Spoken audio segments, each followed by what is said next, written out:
Hello everyone, my name is Mohammad Irfan. I am lecturer of mathematics. Today we will discuss exercise 1.1 and question number 6. तो आज की इस video में हम question number 6 को discuss करेंगे। इससे पहले फर्स्ट 5 क्वेश्चंस हम डिस्कस कर चुके हैं। अगर आपने मेरी वो वीडियोस नहीं देखी तो डिस्क्रिप्शन में मैंने लिंक डाल दिया है, आप वहाँ से वो वीडियो देख सकते हैं। तो आज की इस वीडियो में हम क्वेश्चन नंबर 6 को डिस्कस करेंगे। तो चलिए पार्ट नंबर 1 से स्टार्ट करते हैं। तो पार्ट नंबर 1 जो है वो हमारे पास है 4 + 5 आयोटा। ठीक है, तो हम इसको सबसे पहले लेट कर लेते हैं लेट कर लेते हैं z के इक्वल। ठीक है, लेट कर लेते हैं z = 4 + 5 आयोटा। ठीक है, तो सबसे पहले हम कॉन्जुगेट मालूम करते हैं। तो यहाँ पर हम सीखते हैं कि कॉन्जुगेट कैसे मालूम करेंगे। कॉन्जुगेट, ठीक है, तो कॉन्जुगेट मालूम करने जा रहे हैं। तो यहाँ पर हम लिख लेते हैं फॉर कॉन्जुगेट। ठीक हो गया। तो कॉन्जुगेट मालूम करने का तरीकाकार क्या होगा कि z की जो वैल्यू है वो लेंगे 4 + 5 आयोटा। नेक्स्ट स्टेप में हम क्या करते हैं, इसके ऊपर बार लगा देते हैं। ठीक है, बार कैसे लगेगी, देखिए इस तरीके के साथ लगेगी। इसका मतलब है कि हम इसका कॉन्जुगेट ले रहे हैं। तो z के ऊपर तो बार रहेगी ही, लेकिन राइट हैंड साइड पे ये बार हट जाएगी। जब ये बार हटेगी तो आयोटा का साइन चेंज होगा, सिर्फ और सिर्फ आयोटा का साइन, यानी कि इमेजिनरी पार्ट का साइन चेंज होगा।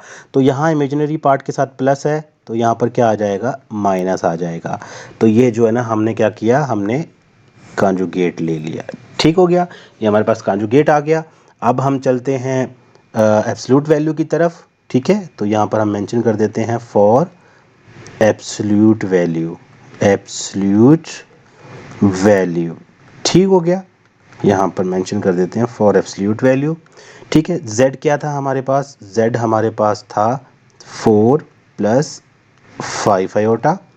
ठीक है, तो यहाँ पर एक बात याद रखिएगा, जो रियल पार्ट होगा वो हमेशा x की वैल्यू होगी, उसको x से रिप्रेजेंट करते हैं, और जो इमेजिनरी पार्ट होगा उसको हम y से रिप्रेजेंट करते हैं। ठीक है, y = 5। आयोटा लगाने की ज़रूरत नहीं है, क्योंकि मैं यहाँ बता चुका हूँ कि y का मतलब है कि हम इमेजिनरी पार्ट को रिप्रेजेंट कर रहे हैं। तो इमेजिनरी का मतलब ही आयोटा होता है, तो आयोटा लगाने की ज़रूरत नहीं है, जस्ट आप सिर्फ नंबर ले लें y = 5। ठीक है, तो एब्सोल्यूट का फार्मूला क्या होगा, एब्सोल्यूट मालूम करने का हम लिख लेते हैं वी आल्सो नो डैट। ठीक है, तो एब्सोल्यूट का फार्मूला होगा z एब्सोल्यूट √x² + y²। ठीक हो गया, तो यहाँ पर z एब्सोल्यूट = x की जगह पर x की वैल्यू आ जाएगी। x की वैल्यू क्या है, 4, तो 4 का स्क्वायर। y की जगह पर y की वैल्यू आ जाएगी 5 का स्क्वायर।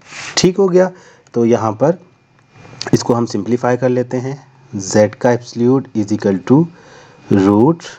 4 का स्क्वायर कितना होगा, 16, और यहाँ पर ये 5 का स्क्वायर कितना होगा, 25। ठीक हो गया, तो z एब्सोल्यूट 16 + 25 कितना होगा, 41 का रूट। ठीक हो गया, 41 का रूट ओपन नहीं होता, तो जो हमारे पास रिक्वायर्ड आंसर होगा, जो एब्सोल्यूट होगा, वो √41 आ जाएगा। ठीक है, चलते हैं इसके नेक्स्ट पार्ट की तरफ, इसके नेक्स्ट पार्ट को डिस्कस करते हैं। ठीक है, तो इसका जो नेक्स्ट पार्ट है वो -1 + 7 आयोटा है। ठीक हो गया, तो यहाँ पर हम लिख लेते हैं पहले सेकंड पार्ट -1 + 7 आयोटा। ठीक है, सेम प्रोसीजर होगा। सबसे पहले हम लेट करेंगे इसको z के इक्वल। ठीक है, नाम दे देंगे -1 + 7 आयोटा। ठीक है, अब हमें क्या चाहिए, अब हमें कॉन्जुगेट चाहिए। तो यहाँ पर हम हेडिंग डालेंगे फॉर कॉन्जुगेट, कि हम कॉन्जुगेट मालूम करने लगे हैं। ठीक हो गया, यहाँ पर हम कॉन्जुगेट मालूम करने लगे हैं। ठीक है, तो कॉन्जुगेट के लिए z को लिख लेते हैं एक दफ़ा। z = -1 + 7 आयोटा था, तो इस पर अप्लाई कर देते हैं हम दोनों तरफ बार, यानी कि कॉन्जुगेट दोनों तरफ इसके ऊपर अप्लाई कर देते हैं। ये बार अप्लाई हो गया, तो जब ये बार का साइन ख़त्म होगा तो किसका साइन चेंज होगा, सिर्फ और सिर्फ आयोटा का साइन चेंज होगा। आयोटा के साथ साइन क्या है, प्लस, तो यहाँ पर क्या बन जाएगा, माइनस, और ये बार ख़त्म हो जाएगा। ठीक है, हमारे पास जो कॉन्जुगेट आ गया वो -1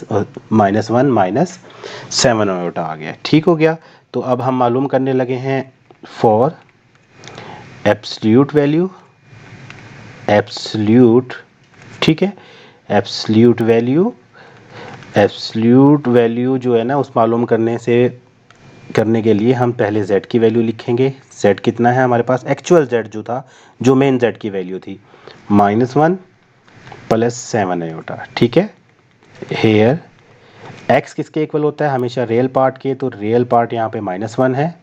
ठीक है, और y हमेशा इमेजिनरी पार्ट को रिप्रेजेंट करता है, तो y के साथ क्या है, 7। तो आयोटा नहीं लगाएंगे, जस्ट 7 लेंगे। ठीक है, तो यहाँ पर फार्मूला मेंशन कर देते हैं एब्सोल्यूट वैल्यू का। We also know that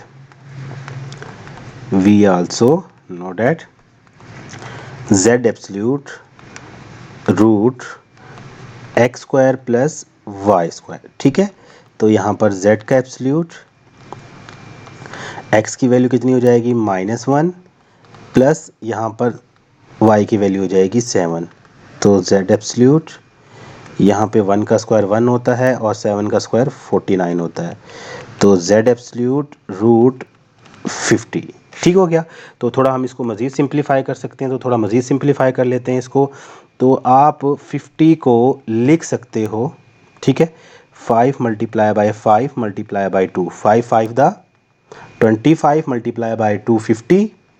z absolute 5 2 time है, तो ये 5 का स्क्वायर बन जाएगा, ×2।